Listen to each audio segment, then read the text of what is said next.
This is Caleb Owens with the Insurance Experience, and today this is Conor Rowe. Hi, Conor. How are you today? Doing good, Caleb. How you doing? I'm doing really good. Really nice to talk to you. Yeah, you as well. Thanks for having me on. Yeah, I got a little bit of talk before we came on air, and really impressed. Really interested to hear what you have to say. I've done a lot of different podcasts like this, especially with public adjusters, but I feel like every time I learn something new. I feel like even though I know about it, I know about the industry, I know about what's going on.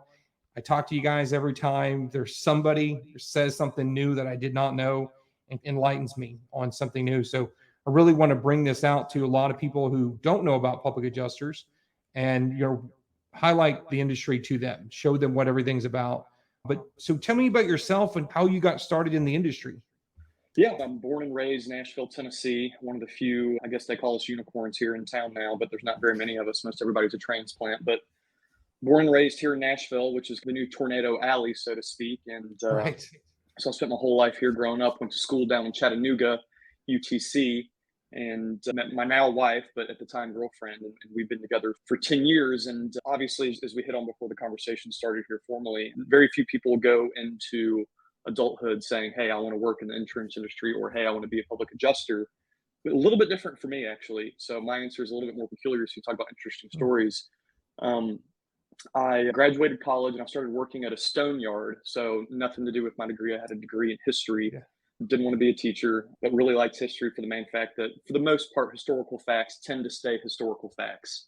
Math and science always seem to be changing and wishy-washy. A new method, a better method. Don't do it this way. Here, do it this way. And Interesting. that got frustrating. So I went into school with the idea that I wanted to get a bachelor's in history, which I ended up getting. And then I graduated and worked at a stone yard doing manual labor for a year and a half, just in the brutal southern Tennessee Yeah. sweltering heat. And if you Wow. can't tell, I'm pretty fair skinned. It was not conducive to a good work environment. Just, it was brutal. But everybody likes to have those jobs that kind of whip them into the shape when they're younger, because it really gives you some perspective of what you do want to do. Yeah. And the job market for college graduates with history degrees who don't want to be teachers is not rife with opportunity. My father, who is one of the senior partners for the company I now work for, the Howarth Group, got involved with public adjusting when I was in high school. So he never even did it most of my childhood. And I saw what he was doing, and I saw that he was really helping people, and he believed in what he was doing. And there's something to be said about going out into the workday knowing that it's your core and your heart of heart that your goals and aspirations are to help people. And maybe you fail more often than not. I certainly do. I don't always get in front of folks. I don't always pick them up as a client, but I know deep down inside I'm trying to help folks. And so I saw that on his face. I saw him coming home from work and talking about his victories and some of their struggles and some defeats. Very few. We're very good at what we do, but and I thought that seems like something that I could come home and hang my hat at the end of the night and look my now wife in the face and say, I tried today and I made a difference today, and people's lives are now better for my efforts. And so while I was working at the stone yard, my dad, now boss slash coworker, said, all right, you want to do this? He's never been one. People hear you work with your dad and they think nepotism, or they think you inherited this Right. role. And that's never something that I want people to believe. So I'm usually pretty reticent to let people know that I work for or with my dad. But if you knew him, you would know that he doesn't hand his sons anything. And I grew up, as many people did, I'm not the only one obviously here, but working for everything he would pay me, and I would be reimbursed for my efforts, but I worked for it.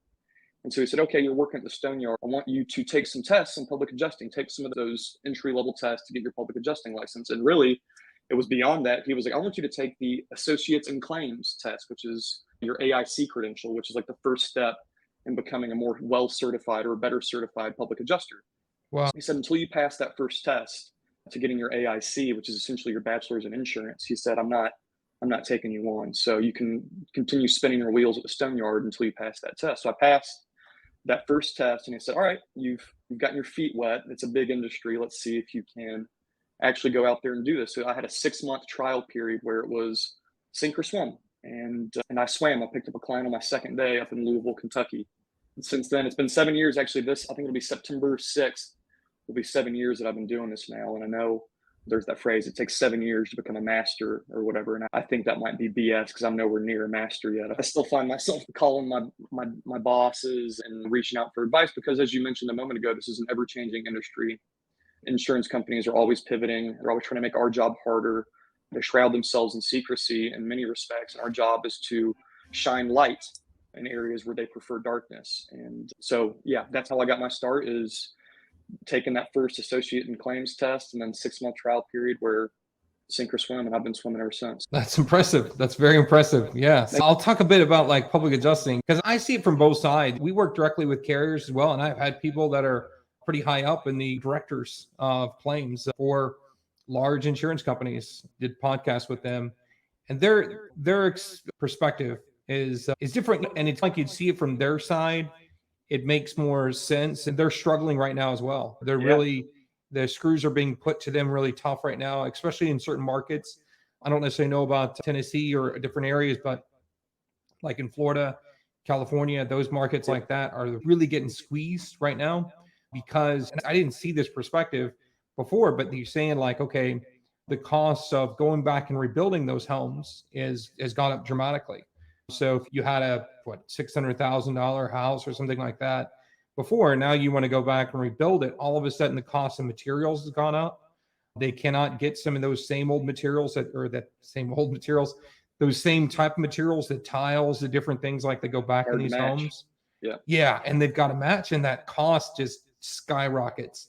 And so they're being squeezed on all that. And so obviously, like some of these large companies pulled out of California. They're saying, no more, we're not writing any more policies. That's for a reason. They saw that and they're like, we got to get out of here. And I think it's really good that you are out there, that you have public adjusters out there to walk through and help the policyholders, because they really need an advocate. I really truly believe that. It's not that people are dumb by any means. It's that this is a very complex industry. And there's a lot of nuanced details that people fail to recognize, fail to understand. Things that they do or don't do can get their claim denied. And he was pointing at one of these policies, one of these directors was pointing that out, that if someone does not know about things that they're supposed to comply with, they can literally get their claim denied. Like, for instance, for example, is if they do not file within a timely manner, if they have some type of damage in their homes and they do not file within a timely manner, they can, not always, but they can be denied. So it is very important to have an advocate on your side to actually walk you through and help you in everything you do. From my perspective, from a business owner's perspective, I'm used to hiring people. That's what we do as business owners, is we're constantly looking out for another person to assist and help out with everything we're doing. We're always, hey, I can do my taxes, but I'm not touching my taxes. I equate what you guys do a lot to an accountant. Can you file your own taxes? Maybe. Are you going to make some mistakes that are going to cost you money? Probably. Yeah, without a doubt. It's almost a guarantee is you're going to make mistakes, or you're not going to, it's not necessarily even things that are so simple and straightforward as just punching in numbers, but it's a matter of what you don't know. What you don't know can hurt you. And the same thing, whenever you're filing a claim, is what you don't know can hurt you. It can really, I don't want to say destroy you, but it can get your claim denied potentially. Yeah, and people's homes are, for the majority of Americans, are their largest asset. And that's right. And getting a claim, it can be ruinous if you made a mistake that you wouldn't have otherwise made had you been better educated or had you spoken to somebody like me. Yeah, that can be ruinous, financially, mentally, physically ruinous. I mean, I see the toll it takes on people who don't get their claims denied, people who do have good insurance and are being treated fairly.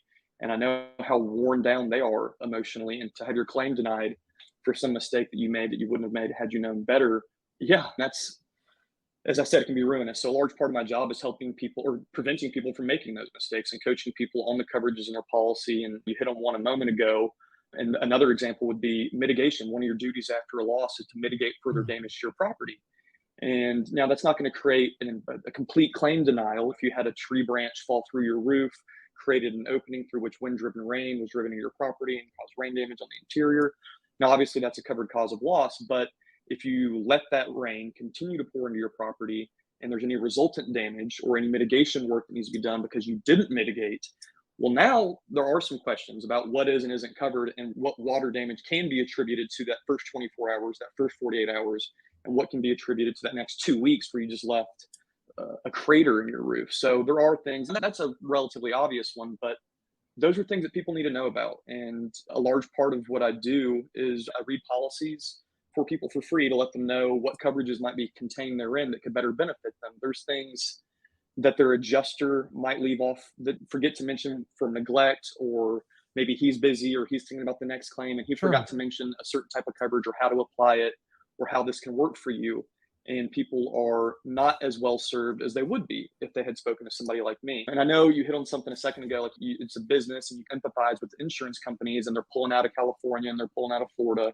And I think Yep. in 2022, it was like a $150 billion loss in the industry worth of payouts. Yeah. And so from a business perspective, I get it. You don't want to be, the first rule of business to be profitable. And if you're not profitable in certain areas, then yeah, you're going to pull out. But they're taking, unfortunately, what I've seen, you talk about trends in the industry and what we're seeing and what we think the future might be, but we're seeing these insurance companies that are being hurt by these floods or these firestorms or these hurricanes. It seems like California has been hit by all of them in the last year. I think we're just waiting for an earthquake at this point. But they end up making decisions because they're losing money elsewhere that affect my clients here in Tennessee. Really? Tell me about that. Yeah, they're paying out less money than they should be paying out on claims that are legitimate. And so we're seeing these cost saving methods that they're trying to institute. And really, it's affecting people who are insured in other states where they've not pulled out. Not to name any names here, they're insurance companies everybody sees commercials for. And I've got a motto that if you see a commercial for an insurance company, for the most part, they're paying money to celebrities to make you feel all warm and fuzzy about what might happen if you suffer a loss. But the reality of the matter is their goals, for the most part, to pay you as little as possible without you finding out. And with all these losses in the industry across the board, across the whole country, we're finding that they're negatively affecting people here in Tennessee. Wow. I want to know more about that. I told you this before. I honestly told you this, and I was being completely honest, is that every time I have a new person on, I'm thinking like, yeah, I know about this because I've talked a lot. I know about the industry. I've worked in the industry for quite a long time. And still, and this is something I'm like, I've never heard this. I've never once heard anyone mention this. I'm interested on your opinions of this. So tell me more about this. Yeah, and maybe I couldn't necessarily I don't have anything in writing from an adjuster at State Farm saying, "Hey, we're paying less on this claim because we had to." You're never going to do that. That's never going to happen. Happening. But I pick up enough clients and I see the trends in those claims and how they're handled and the types of pushback we used to get and the fights that we used to have. And now there's more mountains, there's more hurdles, there's more loops, there's more windows that we're crawling through to make these carriers pay a just amount of money. And we're not looking for them to pay a dime more than what they're due, but people pay for insurance and they want to be made whole. And being made whole is having a matching roof after your roof has suffered a wind loss. In Tennessee, being a state that has a matching law in effect, I'm not a lawyer, I can't answer questions of legality, but it's very frustrating to see carriers try to ignore state law being applied to claims. And in regards to matching, I see it all the time. Like, hey, we sent something off to ITEL down in Texas with this shingle. The shingle is 25 years old. You're not going to match. They don't have 25-year-old weathered shingles sitting out anywhere for you to pull from. So if you're not matching that shingle, we couldn't match it, so we're not paying for it. That's not what state law says. Wow. And that I've run into it in the past before, where Tennessee's a valued policy law state, and that law mandates that homes, after they suffer a constructive total loss due to fire, that a home be paid, that the insured be paid their policy limits without depreciation. So whatever that property was insured for, policy limits, no depreciation applied. And I've seen adjusters from out of state, because they're busy or they're not thinking straight, apply depreciation and not pay out the policy limits on a claim. And then I have an insured reach out to me about some other matter, and I'm asking them questions about their claim. And I say offhandedly, "Oh, I'm assuming you've already been paid your policy limits on your structure." Just came in there and said, "No, why would you assume that?" I said, "I've seen your property that's been razed to the ground. There's nothing left but a slab." He said, "Yeah, I got 70% of my policy limits." And I said, "That's not how that's supposed to work. Let me write you an email and have you send this off to your adjuster and ask them a few questions and see if they realize they've put their foot into a pot of boiling water and they're about to sink themselves up to their waist." We solve a lot of problems without having to get formally involved. I draft a lot of emails for folks that don't formally need our help, that I want to see a resolution and a good outcome for them. But a lot of this is stemming, in my opinion, and again, I'm not the industry leading expert, I'm not speaking for all public adjusters, but I think many would corroborate what I'm saying, that as a whole, the industry is paying out less and fighting more on legitimate claims. Because what you're saying is that they're like, I've heard this in Florida a lot, and I've talked to a lot of people in Florida. There's a lot going on in Florida, so it's an interesting market to talk about. That's where public adjusting came to be. I believe that. And Florida needs it. It's especially now, it's just a hot Yeah. mess from so many different angles. It's a mess. But from what I understood with that is okay, so if they have in Southwest Florida, they have a lot of damaged homes, tens of thousands, right? Just completely lost, just damaged homes throughout. What they'll do to offset that is throughout the state is they raise the policies. They're raising all these policies throughout the state, and sometimes it's dramatic. It's not Yeah. like we're going to go up 5% or 10%. It's like sometimes they're going up 300%. It's And insane how much. it's almost as if the insurers are daring people to drop them as their carrier so that they They don't have an can. option. That's the Right. problem in Florida. They There's literally very do not few. have an option. So, If you're on the coast, you have to get flood insurance. FEMA will mandate it. You can get insurance right. through them or through like Grange, somebody like that. I've seen State Farm insure some stuff on coastal, but yeah, like then they're pulling out of Florida, so they are trying to carry as few insureds as they possibly can in that state, especially in the coastal Mhm. areas, and raising If the I'm premiums. Yeah, No, I'm just saying, yeah, raising the premiums. Exactly. So if they're raising the premiums there, I don't want to see that makes perfect sense to like go to somebody that's in St. Augustine or another part of the state, totally different, has nothing to do with anything. And they're jacking his insurance premiums up 250% or something like that. But at least that's within the state of Florida. Okay. I can wrap my head around that. And what I'm thinking is what you're talking about is more like an indirect effect. So it not is. necessarily, hey, we're going to raise the premiums on people in Tennessee by 50% or 70%. That's not necessarily happening, correct? No, that's not. Okay. And again, that could be happening. I've not experienced that. I don't talk to people about their insurance rates or what they're paying, and some people get better rates because they get discounts because umbrella policy, whatever it may be. But yeah, it's more of an indirect. It's a cause and effect, not a here's what's happening, so here's what we're going to do Right. thing. Whereas in Florida, it's the underwriter's job to assess the risk for a certain area, certain zip code, a certain state, and if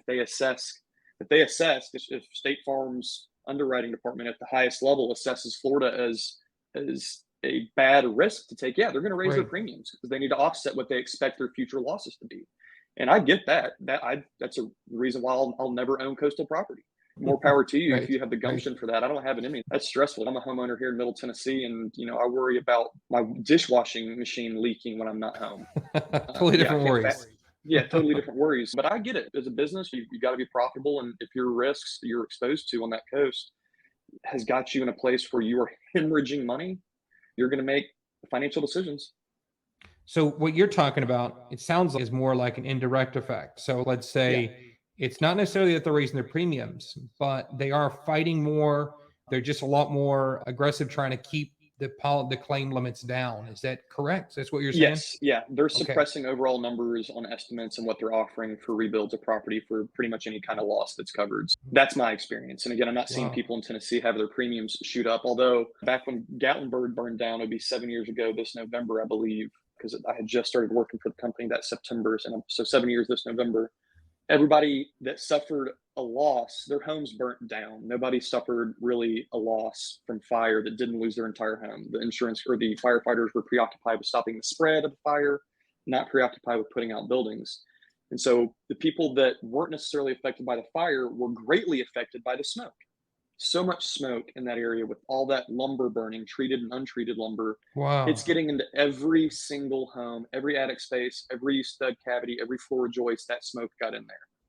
And we Wow. were talking to a lot of people like, hey, you think you've gotten off scot-free, but you've suffered a loss here. And you don't realize it. Just because you can't see it doesn't mean it's not there. I can go in your attic space and run my finger across your joist and I'll come away covered in soot. And that's the truth. And so people were hesitant to file claims. And we don't want my insurance policy to go up. I don't want this being on my claims record. And so you've got to understand your insurance policy limits or your insurance dues are not going to go up because you filed a claim. They're already going to go up because this area is now deemed as more than likely as a higher susceptible to a fire or forest Right. fire risk area. So all your Right. neighbors have already filed claims and you've got a loss and you're worried about your your premiums going up. I'm telling you right now, it's very likely that they are. And all you're doing is sitting here idly by and letting that happen without filing a claim. And that's a tough sell. People, and I get it, it's easier to be more complacent and not fight. It's less stressful to think about these things. And out of sight, out of mind, ignorance is bliss. There's all sorts of phrases that apply. And I think there's some truth to that. But I'm of the mind that if you've suffered a loss, file a claim. Yeah, no, I totally agree with you. And we see the same problems as well because we deal with the temporary housing side. So we're trying to Right. go in there and provide people some temporary housing. And not everyone, but some people, you do see this, is that they're so accustomed to thinking of everything as in the way that they're used to spending things Their as money. they would. Like if they go Yeah. on vacation and they're trying to save money, and you're like, no, it's not really like that. And it's hard for people to wrap their mind around. I think that's what it really comes down to, is that they think, okay, if my ALE limit is $85,000 and I only spend $40,000, does that mean my policy limit's going to not go up? Like, no, has nothing to do with that at all. That's your maximum cap, and that's the maximum they'll pay. But that does not necessarily mean that you're going to get a benefit Right. by having reduced policies or premiums or anything like that.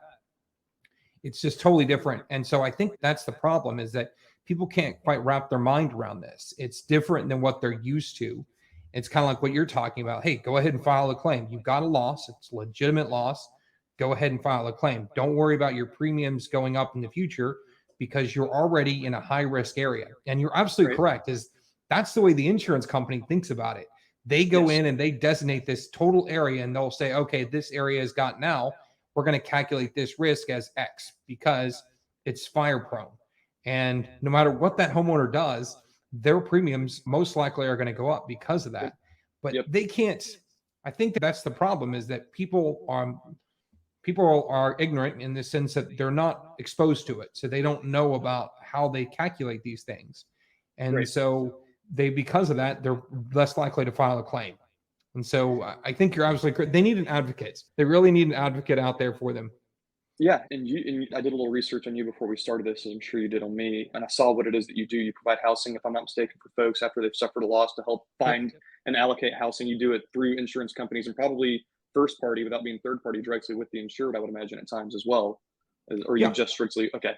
Yeah. We do everything just Okay. like that. That is so important and people don't even realize it. But if you allow yourself to make financial decisions as if you're spending your money and you Mhm. shoehorn yourself into a box. Let's say you're used to living, I live in an 1,800 square foot house and I suffer a loss and I'm ignorant of insurance. And in an attempt to save the insurance company money, which you shouldn't do, don't save the money at your expense. Legitimate claims, legitimate reasons you've suffered a Right. loss. I'm not talking about embellishing things here, but I like my adjuster, or I've known my agent for 40 years. I've I had heard that State Farm, too. yeah, Yeah. I've had State Farm for the last 30 years, and they're on all my autos and all my homes, and I really don't want to make anybody mad. I don't want to rock the boat. It's like your home is gone.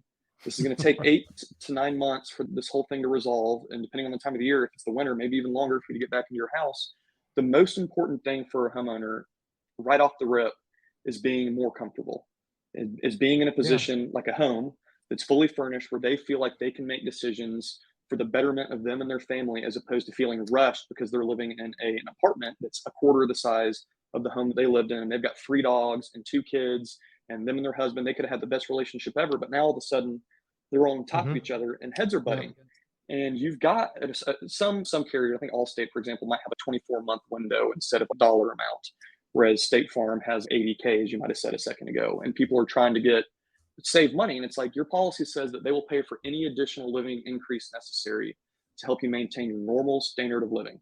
And if your normal standard of living is a 2,500 square foot home that's fully furnished, Right. that's what they owe you for. And saving them money by going smaller and less is only going to make it harder for you to deal with the stresses that come with the claim. And so what you do is very important to people that I work with. Yeah, no, you're absolutely correct. And that's another thing, is that the carriers do, and it's not necessarily their fault per se. I shouldn't say it's not their fault. It's a matter of, if you don't know about it, then they're not going to tell anyone about it. And that's not illegal, but it's Morally. certainly, yeah. So if a lot of people, whenever they file a claim, especially if it's a smaller claim, they do not know. I shouldn't say a smaller claim. It takes a large loss claim usually for us to get involved. They will not notify them that they have ALE and what ALE is. None. I'm not saying all the carriers do this, but this is without a doubt a tactic that they use, is that they're Absolutely. not going to notify them. And so what people do is they do what they would do anyways, is they would go and stay with Stay with friends or family. family. They'll go stay somewhere else like that. They'll pay for it out of pocket. They think that they have to do that, but they do not know about that they have an ALE and Yep. what that will cover. because we can also cover, or I shouldn't say we can, the policy, depending on the policy, will also cover for food expenses, clothing to be, what am I saying, laundered and different things like that, depending on the Boarding type for of your loss. dogs. That's right. Boarding for we've done that. We do border for the dogs. We can do food reimbursements. We can do all these things. It's just a matter of the carriers do not like that. They do not like people that rack up these thousands and thousands of dollars ALE expenses, because if they do not know about this, then they won't use it at all. And so that happens. Yes, and that's why it's so important to me to get people's policies when they call into us, because I know there's something the carrier has either neglected to mention intentionally or because just slipped their mind. And I can't tell. And unfortunately, it happens to a very specific demographic. It's the elderly, is where I see a lot of it. They're not as tech savvy. They don't know they request a copy of their policy and they get just a declarations page. And that declarations page might say an endorsement underneath the endorsement section, but it's not going to explain that endorsement.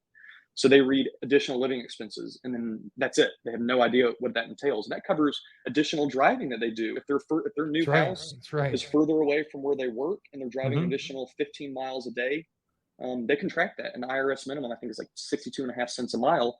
I know that's not a lot of money, but if you're doing that for 6 months, it adds up. And so a lot of the elderly people I'll meet end up staying with their daughter or their son. And that daughter or son probably hasn't lived with their mom or dad in 30 or 40 years.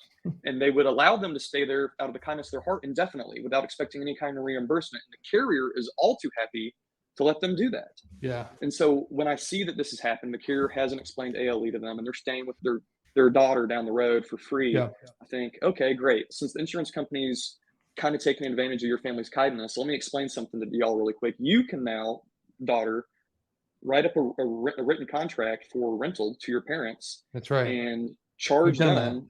Yeah, why wouldn't you at that point? And I don't want to take it. I was like, no, listen, you're not taking advantage of them. And I know your son would do this out of the kindness of their heart and never expect reimbursement. But in my opinion, those are the people that deserve the most. The people that would do this without expecting anything deserve something back. And so eventually I start pulling that wool away from these people's eyes, and they're starting to see, little tendrils of light coming in, and they start to think my adjuster doesn't have my best interests at heart. Maybe there is really two sides to this claim, and I'm on one side and they're on the other. And now you're starting to see, State Farm or Allstate or Farmers or Travelers has all these experts, and they've got an engineer coming out, and they've got a mitigation team, and they've got underwriters, and so on and so forth. And it's just little old me on one side, and I don't understand anything of my policy. I already realized through my conversation with Conor here, talking third person, that I don't know much about my policy, and that my adjuster didn't tell me things that I wish he would have. Why didn't you tell me this? And now they start to question the motives of the carrier.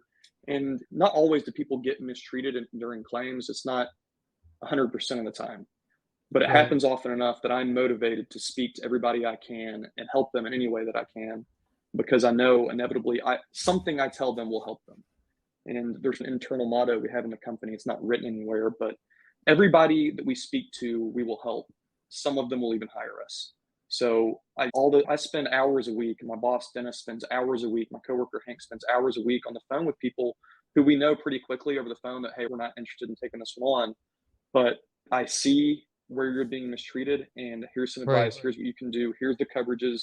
You need to request a copy of your policy. You need to file a complaint on bad faith claim handling that haven't responded to your emails in 6 months.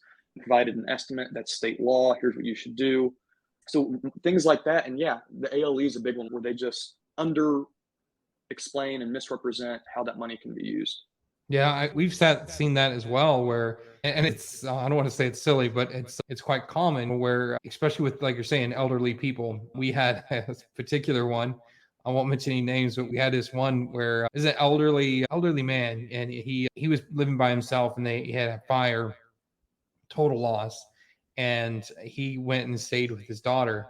And it was just like you said, it was if it's going to end at some point, that they can do that for a matter of weeks, maybe a month. And then just these tensions just build, because it's an additional person you're not used to living with, things like that. And it can be very difficult to do, especially if you're not used to that. So they all of a sudden, out of the blue, we start getting just blown up by phone calls from the daughter and emails and everything like that. You got to help me with, And so we did. We got him out of there, and we put him in an apartment by himself.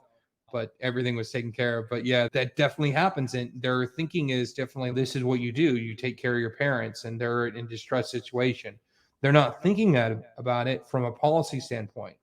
And I think that's Right. where your approach, your mindset is different and beneficial, is that you're thinking about it from the policy standpoint. And the policy states that any additional living expenses. And so you're looking at this strictly from that standpoint, saying, hey, wait a minute, this is an additional living expense. Even if your daughter is taking care of them, they should be reimbursed financially for doing those additional living expenses. And so that's a huge benefit. You're providing a huge benefit there just by doing these little things like that. So that's what I think that a lot of people misunderstand about a public adjuster. I think that most people, at least from my opinion, look at, okay, how much is this going to cost me? How much are you going to take? And that's their immediate approach. And I think that comes from, we're used to that with anything else. Okay. So if you go buy a car, or you go buy anything like that, and they tell you about a warranty program and they tell you all this stuff, and you're like, okay, great. How much is this going to cost me? So we're used to things like that. And this is a bit different. This is more like an accountant. To whereas, okay, the accountant may charge me $5,000 to file my taxes properly and to tell me about different tax advantages. And what that actually might mean is more like a public adjuster, in the sense of, okay, that $5,000 may be offset by $15,000 in additional tax savings. Do I want to pay the IRS, or do I want to pay this accountant? And it's the same way with what I think about you guys as the public adjusters, is like, okay, they think strictly about like, how much are you guys going to take away from me for my policy? Because you typically charge a percentage based off the claim. And they'll think strictly about that, but they won't think about what else is left on the table. If I don't hire this person, this public adjusting company, then what else is potentially am I leaving on the table? Because you don't know what you're leaving out there. And that's something that we've found a workaround to, in a sense, at least on the dwelling side of claims. So yeah, people are always cost benefit calculations ratio. If it's going to cost me X amount of dollars, I need to know I'm getting a certain amount of benefits back. And with public adjusting, when you get involved in a claim before an estimate's even been written, and you're saying, here's what is going to happen or might happen, and here's how I can ameliorate any of these problems you run into, it's hard to prove that if you start their claim from $0, it's hard to show how much you improved it. Where is the measurable difference between what I got and what I ended up getting without you and with you? You can't. You literally can't do it. So with public adjusters, that's oftentimes what happens. And a lot of times those types of jobs, they struggle to collect payments from insureds at the end of the process because they don't know what was even improved upon. So the way that we operate, and I think we're unique in this instance here, at least in Tennessee, I know that we are, is that we like to wait for the carrier to make an offer. Really? I truly believe, and I think you'll agree, that it's in the best interest to wait and see what the carrier is going to offer before you hire anybody. If they make you a good offer, which it happens often enough, where people get written a good estimate, get everything that they need, and you've already hired somebody, now I've harmed you, and now you are going to be reticent to pay me.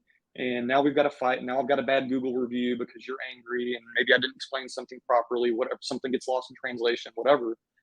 So we wait. So let's see what the carrier offers you. We'll review their estimate for free once you receive it and let you know one way or the other if you've been well treated. And if you've been mistreated, you can then make an informed decision as to whether or not you want to push forward with our help. So we've got a definite starting line and we don't fee on anything prior to our involvement. So if they offered you $100K and we review your estimate and we see there's another $100K to be had, that initial $100K, we never helped you get it. And the reason that we do it this way is because then there's a definitive start, there's a definitive finish. Here's the improvements we've made. And people feel better about that decision that they made on the front end and hiring us when they can see, I got offered $100K. I would have never gotten this additional $100K. I'm getting a huge benefit here through these guys' services. Hell yeah, I'll leave you a Google review. Absolutely.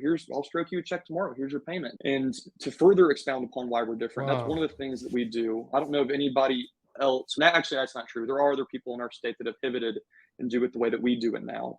But there's a clause in your policy, and you may or may not know this. I'll be curious to know if you do. I'm sure you will. But there's a clause that calls for appraisal that says that if either party disagrees on the outcome of a settlement, either party can then make a written demand for appraisal and hire a competent and impartial third party to negotiate on their behalf. So a homeowner can be as competent as the senior VP of worldwide sales for Coca-Cola, but that doesn't mean they're impartial. They have a direct vested interest in the financial outcome of this loss. So we fulfill that competent impartiality stipulation and invoke the appraisal provision in their policy that allows them to hire somebody like us. And you're starting to think that's pretty much public adjusting. What's the difference here? The difference being is that once you hire your appraiser and us, the carrier then has to hire their own competent and impartial appraiser as well. That's right. That's right. So that person that wrote that shoddy estimate in the first place is cut out of the process. Their ego is no longer involved. Their opinion is no longer of any import, and they are no longer have any sway or pull over the outcome of this claim. And then beyond that, once those two appraisers get together, they then select an umpire. So you have three people in this panel, two of which are totally unaffiliated with the carrier, holding their purse strings and making decisions with their money. And any specific line item or dollar amount that the two appraisers can't come to an agreement on, whether it's scope of work for drywall in one bedroom or whether it's the cost per square foot for the tearing up of laminate tile in a kitchen, whatever that may be, that's then kicked to the umpire. And his decision on whichever side he sides with, whether it's us or the carrier, is legally binding. So there's no going back, no renegotiating that number for the carrier. It's now set in stone. We get a lot more leverage through appraisal than we ever would as public adjusters. And I am licensed as a PA. I'm licensed in Tennessee, Kentucky, and Georgia. And I think Dennis and Chuck, the two senior partners, are licensed in 7 or 8 states apiece. But the appraisal method, although a little more timely because it's a little bit more involved, is the far superior method to garnering the funds necessary to repairing your property. Wow. No, I really appreciate that. I knew about that, but I didn't know it in as detailed as you just pointed that out. That is really helpful because a lot of people, that's way over most people's head. And that's really detailed, how the whole process works from the umpire. Because I've talked to umpires, and a lot of times these are just public adjusters as well. There'll be a public adjuster and there'll be an umpire and appraisal as well. So they can do all these different roles once they've got certified for it. But how the whole process plays out, going from the public adjusting side hires an appraisal, the carrier hires an appraisal, they meet, and then you have an umpire that dictates or decides what exactly it's going to be. And then that's legally binding. That is, that's really helpful that you explained all that, because that's, most people are not going to know that. They're not going to understand how this whole thing works.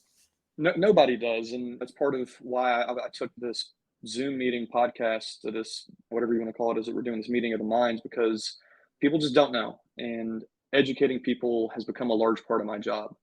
And so as many people as I can explain this process to and help them better understand that there are two sides to every claim, but there are still avenues that you can pursue to further your claim if you feel like you've been mistreated. That's my goal today. And I appreciate you giving me the platform to do that. But yeah, that's our method. It's a little different than most other folks. I don't know of any other appraisers in the Southeast. I'm not saying that there aren't any, but I think we've carved out a very special niche for ourselves in the Southeast, and that I never run into anybody else that does what we do exactly the way that we do it. Everybody else, for the most part, is trying to get involved on the front end.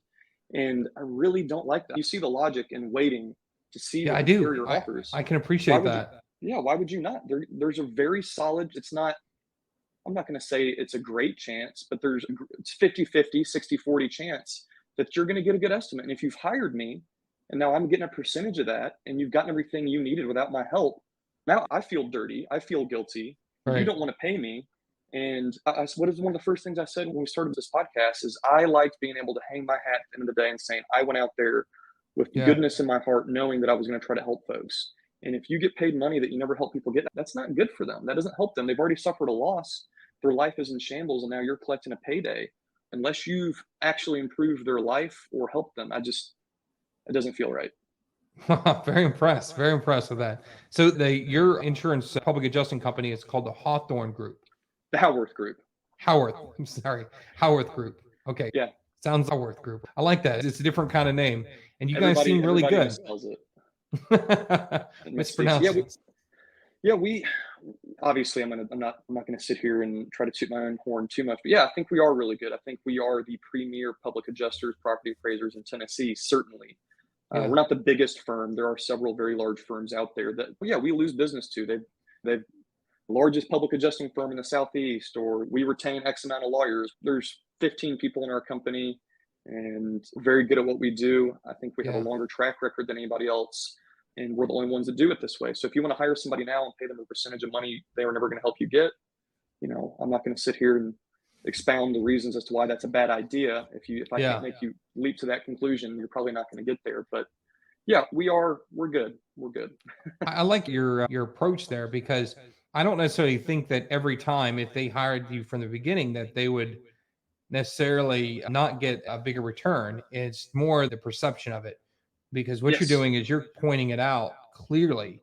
Okay, listen, okay, so they gave you an estimate and they were going to pay you out $105,000, and we got you $215,000, and you can clearly see that. Yep. And so then they know without a doubt that, hey, they've got me over $100,000. I'm fine paying them 40 grand. That's fine. That's their money. They earned it, and I got more money on top of that. That's great. Yep. And that is why we do it right there. It's just when you can see the start and finish, the difference, the gulf that's been made up through our efforts, it's undeniable at that point. And I like that. I like it that way. It's good. It makes more sense to our clients, makes a lot of sense to me. Definitely like it. Okay, excellent. Conor, I really appreciate you taking the time out of your day. I think you given some really insightful insights into the industry. And I'm going to take this, I'm going to post this on social media, because I know that people can really learn from this. There's some things you said in this today that is really helpful, and that people that don't know anything about this will learn about what to do and how to do this. That was my goal. If only one person reaches out to me and says they saw this podcast, then, and I hope there's more people that watch. Yeah, same. Definitely agree. But it's good. The industry is hitting its next generation of people involved. I'm young for this industry. I'm 32. I've been doing it since I was 25. Yeah. It's an old dog's industry. There's very few people under the age of 50 in my experience. And I think I'm the only person. I've got my senior professional public adjusting license. So I've got like the highest credential you can get, and you can only get that after being in the industry for 5 years. And so I've got to be the youngest person in the state of Tennessee at 32 that has their CPA credential. So I know that it's a dwindling industry. And if we are going to keep helping people the way that we need to help people, we've got to have an online presence. You've got to be doing podcasts like this to be educating people. I've even been on Twitter before trying to get the word out there, maybe not even specifically about my company, just educate yourselves, or even on Reddit, which is a large online forum as well that people use. Biggest, right. Yeah. There was Nashville got hammered by a tornado back in 2020, right after COVID hit. And I made a post on Reddit that somebody shared that hit the front page of Reddit, and 20,000 people that had never heard of public adjusting or even heard of appraisal or even knew the coverages in their policy. Now, all of a sudden, that the number of people who knew nothing is less. There's more people better educated. It's good that you do this, and I'm glad that you reached out. Yeah, no, totally agree. And put this on TikTok as well. We actually break it apart into little pieces, and we'll take apart things that you said that are really helpful, and we can post it on there. So yeah, it's definitely helpful. Good. I appreciate you taking some time out of your day to speak with me, Caleb. Yeah, same, Conor. And hopefully we can have you back on again in the next 6 months to a year. Never know. Yeah, absolutely. Yeah. As you said, when the podcast started, things are always changing and evolving. So we're pivoting constantly. Excellent. All right. You have a great day. Okay. You too, man. Talk soon. Bye. Thanks. Bye. Hi, this is Caleb Owens with Premier Insurance Housing. Do you need help with ALE or temporary housing for your policyholders or clients? If so, we would love to help out. We offer a wide range of services, and we offer our services nationwide. We offer mobile homes and fifth wheels to single-family homes and apartments. To request our services, just click the link in the description or give us a call, 405-604-0786.